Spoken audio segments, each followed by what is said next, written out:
Ես չգիտեի, որ անքնությունը տենց շատ մեծ վնասներ ա տվել մեր հարգելի ժողովրդին, բայց սառը ջրով լողանալը ես ինքս ունեցել եմ անքնություն ու շատ հիվանդոտ տղա եմ եղել երիտասարդ ժամանակ։ Անգամ սառը ջրով իրիկունը լողացեք, տեսեք ոնց եք հանգիստ քնում։ Լրիվ հակառակ էֆեկտն ա, կարող եք չհավատալ։ Ինձ էլ մի հավատացեք, փորձեք։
Բարի լույսներս, բարի,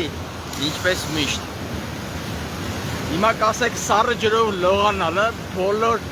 խնդիրների, պրոբլեմներին բուժի, չա փորձեք։ Դե այսօր պրինցիպի ոչ մեկի չի հավատում, փորձում է այն ամենը, ինչը որ լսում է։ Ես էլ գիտեք, խորհուրդ չեմ տալիս, ես ինքս լրջով ունեցել եմ շատ խնդիրներ, սրտի մկանային ծակոցներ, այն աստիճան, որ դպրոցական տարիներին ես գալիս էի տուն, չէի կարող շարժվել։ Ծնկներիս հետ կապված խնդիրներ եմ ունեցել, արթնացել եմ, տեղերիս մեջից չեմ կարողացել իջնել ներքև։ Ծնկներս այդպես հազացել եմ, այսպես ասած պարտադիր պայման, ես տարվա մեջ, որ ջահել էի, երեխա։ Երկու անգամ հիվանդանում էի, հանկարծ իջնեին ձոր, տղեկի հետ, մի հատ սառը ջուր, մի հատ եւ այլն։ Գնաց մի ամիս ես փոքախտի նման արտահոսում էր եւ այլն։ Այսինքն աշխատանք է, առողջությունը աշխատանք է։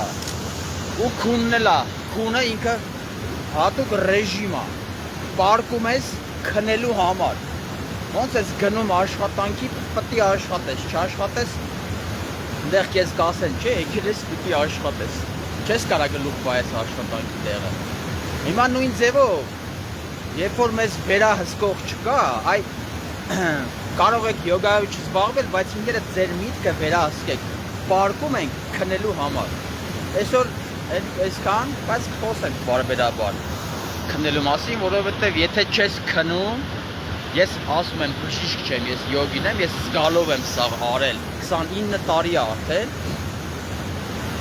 Եթե չես քնում, դու ուժ չես հավաքում, էներգիա չես հավաքում։ Չակրաների վրա ես չեմ կարող աշխատեմ, եթե լավ չքնեմ։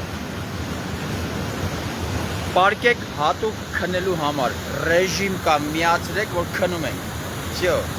քնեցինք։ Հիմա չէ, իրիկու։